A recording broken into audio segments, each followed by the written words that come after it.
Yo, turn back Sesame Street. Put it back on Sesame Street. I like that number song they be doing. For real. Yeah.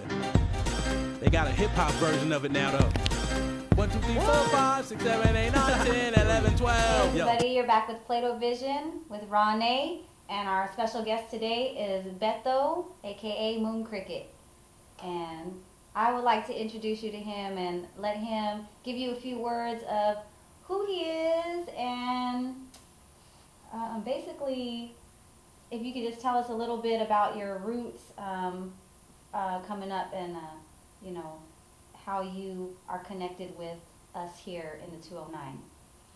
Alright, well, as a little kid, you know, parents in the military and traveled all over, came out in the valley, 209, age 6, first thing I've seen, kids were popping in school, and, you know, started, I was already dancing already. My parents were, you know, disco days, partying, dancing all the time since I can remember to probably walk, I don't know. But, you know, parents having all the disco and funk albums, you know, you just hear all that, and you're always dancing at all the parties and stuff, and their parties, and family parties, and quinceañeras, and, you know, I'm half black, I'm a black skin, so, you know, I got both sides, I got the soul, and you got the salsa side, you know, so you learn both cultures together growing up.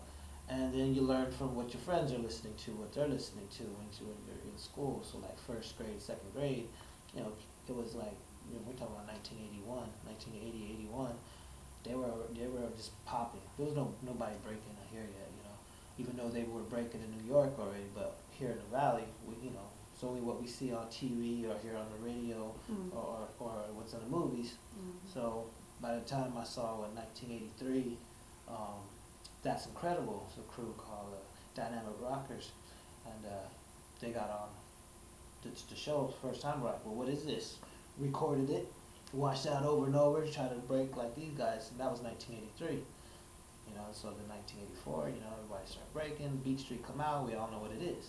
And that became the big thing. So, you know, you grow up through all the different generation of music and dance, you just kind of adapt to all the styles of dance. And whatever hip hop was at that time, it was some of it was commercial, some of it was silly, not like it is nowadays. It was a little bit more. You look back at it, some of it's a little bit more acceptable. I think, you know, like people kind of laughed maybe at Fresh Prince music, but you look back at some of it, a lot of it's still good. When you think about it, I don't know about the Nightmare on Elm Street song, but you know, but you know, went there. it was some we had our corny moments. Some people said the Hammer days was corny.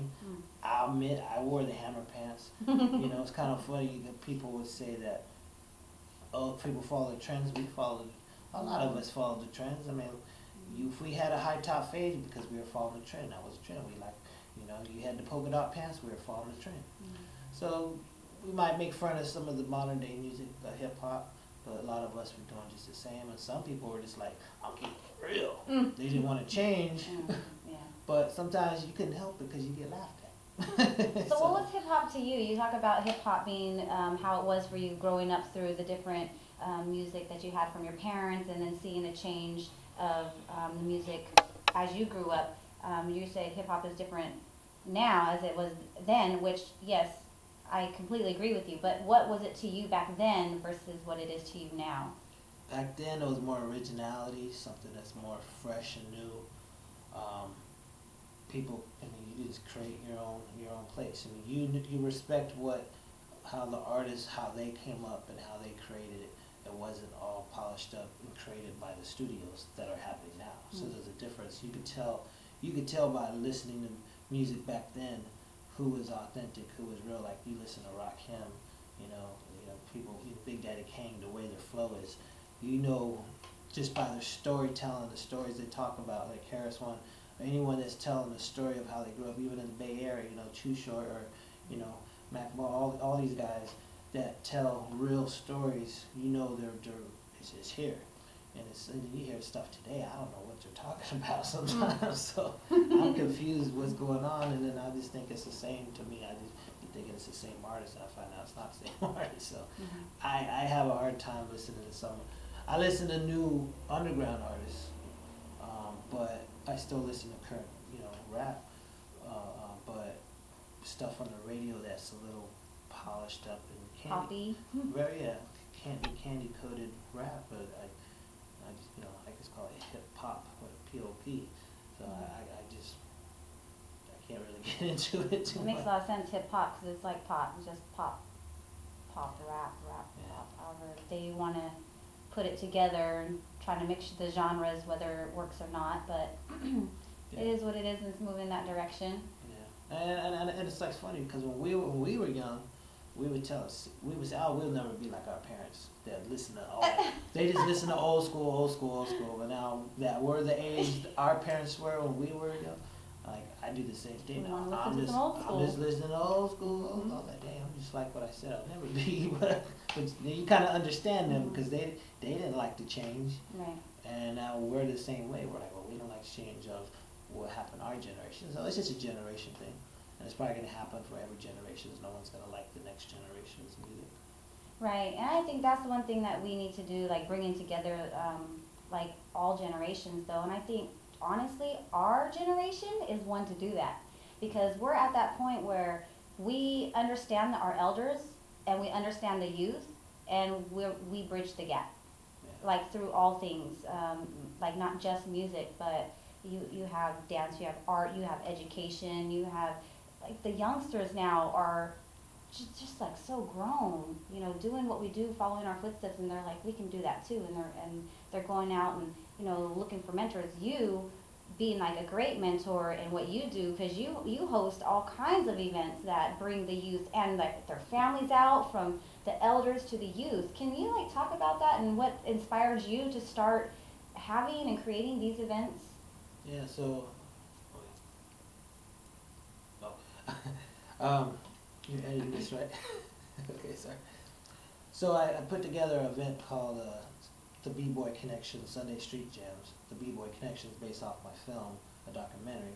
But since the B-Boy Connection documentary is on hold, I can't just wait and be like one of those people like, oh, I'm going to give back to the community after I succeed and make my money. It's like, no, if you're involved into the community, just be real and just do whatever you can at the moment. Don't wait until success. So I said, I put together this event for the community to bring all cultures of hip hop and all people from outside of hip hop. So in San Francisco, they liked my idea. What they have this event called Sunday Streets, where they shut down different streets and throughout the city every month from March till October.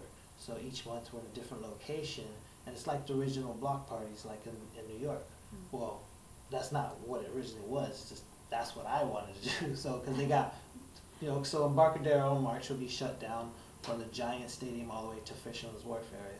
People riding bikes and different activities, people doing yoga, people learning teaching kids how to ride their bikes, just whatever you want to do. So my idea, each person's a different organizer. So I'm the only one in charge of the whole hip hop thing. So we got live graffiti artists, and we got the whole Giant Stadium Plaza every year. This is like my 6th year coming up doing this. And so we got the B-Boy battles only for the kids. We have a kids battle for the kids to break, or all styles dance actually. And then we have different teachers that are teaching, old school guys teaching locking, teaching rock dance, and then there's popping and just all styles of and then B-Boy, all styles of hip hop. So people love it. People are being educated about it, because we also tell a history and a story of it. We tell a story of how hip hop began, and they see a live version at the same time in between the classes. Mm.